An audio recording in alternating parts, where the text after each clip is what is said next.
Hi అండి, నమస్తే. Sharada Gudimetla YouTube ఛానల్కి స్వాగతం, సుస్వాగతం.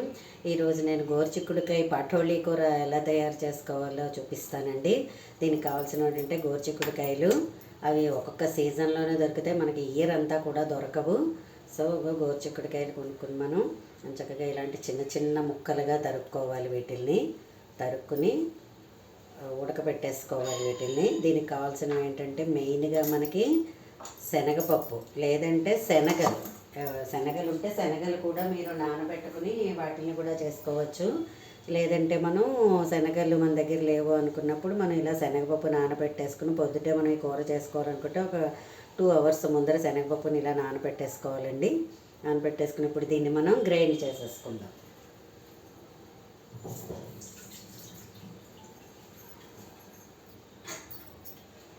మంచి బలమైన ఆహారము, మంచి టేస్టీ అయిన ఆహారము.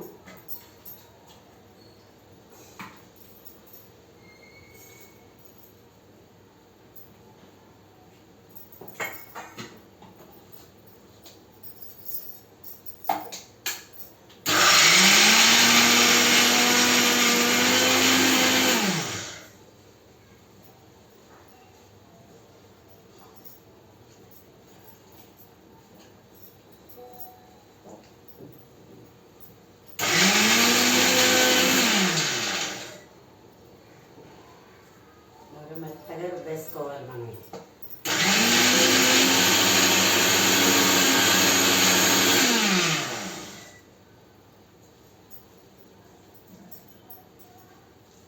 ఎక్కువ శ్రావణ మాసంలోనూ అది కూడా మనకి వెళ్తాం కదండి. శ్రావణ మాసం మనం తాంబూలాలకు వెళ్ళినప్పుడు కూడా మనకి శనగలు ఇస్తారు కదా. అలాంటప్పుడు కూడా ఆ శనగల్ని మనం అస్తమానం వడలో వేసేసుకునే కన్నా మనం ఇలా కూడా ఉపయోగించుకోవచ్చు.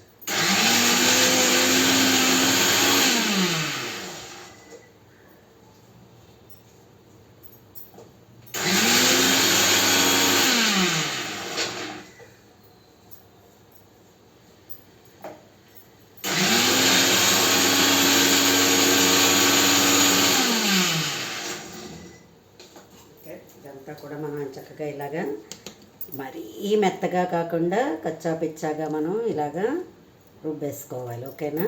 ఇప్పుడు మనం స్టవ్ వెలిగించుకుందాం. స్టవ్ వెలిగించుకొని బాణాలు పెట్టేసుకుని దీనిలో మనం దీనికి పోపు ఏంటంటే మామూలుగా శనగపప్పు, మినపప్పు, మిరపకాయలు, కొంచెం జీలకర్ర పోపు వేసేసుకుని మనం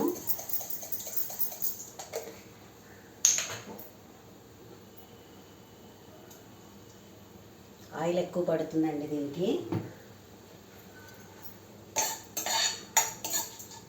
ఈ పోపు వేగిపోయిన తర్వాత మనం ఈ రుబ్బేసుకున్నాం కదా దీన్ని కూడా వేసేసి బాగా మనం వేయించేసుకోవాలి. మంచి ఎర్రగా వేయించేసుకోవాలి.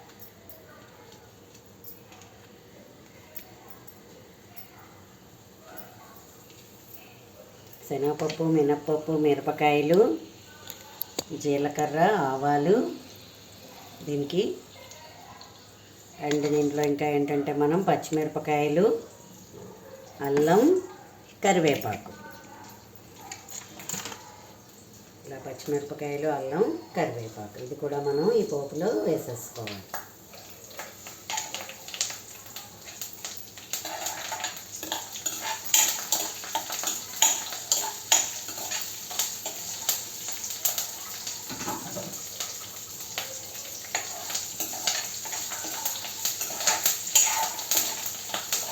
పూర్వకాలపు వంటలు కదండి ఇవన్నీ, అందుకని ట్రై చేస్తే చాలా బాగుంటుంది అందరూ కూడాను. ప్రతి కూరకి ఉల్లిపాయ, టమాటా యాడ్ చేసేసి తినే కన్నా ఇలా వెరైటీగా కూడా చేసుకుంటే చాలా బాగుంటుంది. ఇది ఒట్టి కూర కూడా చాలా బాగుంటుంది అండి. చపాతీ, పూరీలో కూడా బాగుంటుంది. టిఫిన్స్ చేస్తూ ఉంటారు కదా, వాళ్ళకు కూడా రాత్రిళ్ళు అది కూడా అలా కూడా దీన్ని వేసుకుని తినేయచ్చండి. ఒట్టి కూర కూడా చాలా బాగుంటుంది.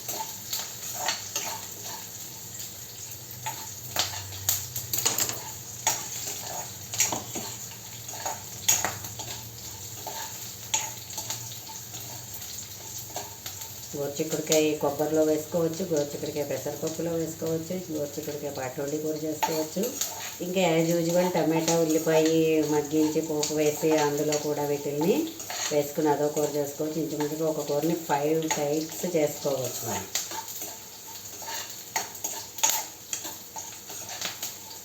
అప్పుడు ఇంట్లో వాళ్ళకి కూడా నచ్చుతుంది. ఒకటే మోసపోతున్నట్టుగా మనం చేయకుండా ఇలా వెరైటీగా చేస్తూ ఉంటే వాళ్ళు కూడా ఆస్వాదిస్తారు, కాంప్లిమెంట్స్ వస్తాయి మనకి.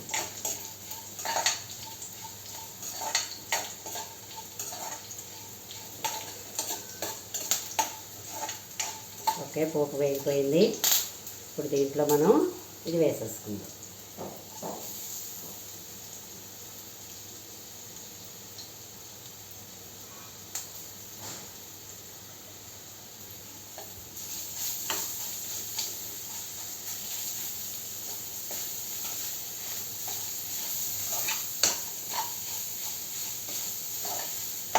పకోడీ కూరలా కూడా ఉంటుంది ఆల్మోస్ట్, ఎందుకంటే శనగపిండి వేస్తాం పకోడీకి, ఇది శనగపప్పుని మిక్సీ చేస్తున్నాం.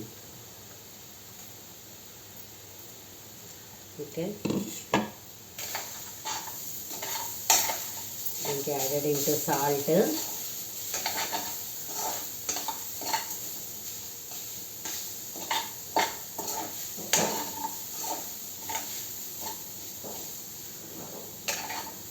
సాల్ట్ వేసేసుకుందాం మనం. ఇందులో తగినంత ఉప్పు,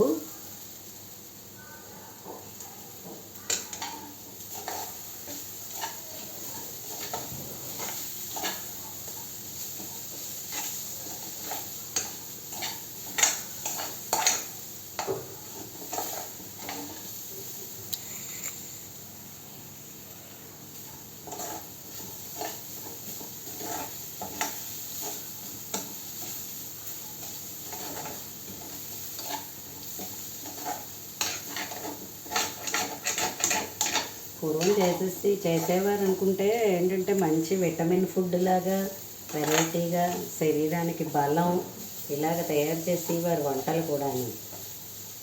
చూసారా ఇప్పుడు ఇదంతా మగ్గిపోయింది కదా, ఇగో చూసారా ఎలా వచ్చేసిందోను. ఇప్పుడు దీంట్లో మనం ఈ ఉడికించుకున్న ఈ గోరుచిక్కుడుకాయలు కూడా ఇందులో వేసేద్దాం.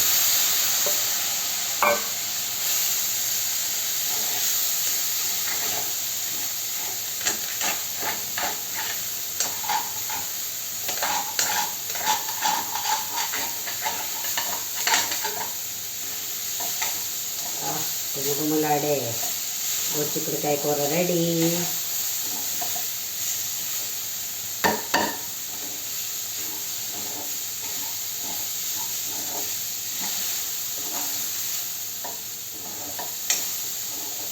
ఫ్రెండ్స్, మీరు కూడా తయారు చేయండి, ట్రై చేయండి ఇలాంటి కూరలు.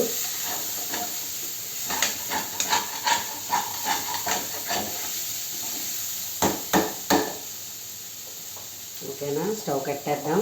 కూర రెడీ అయిపోయింది, దీనిలోకి తీసేసుకుందాం మనం.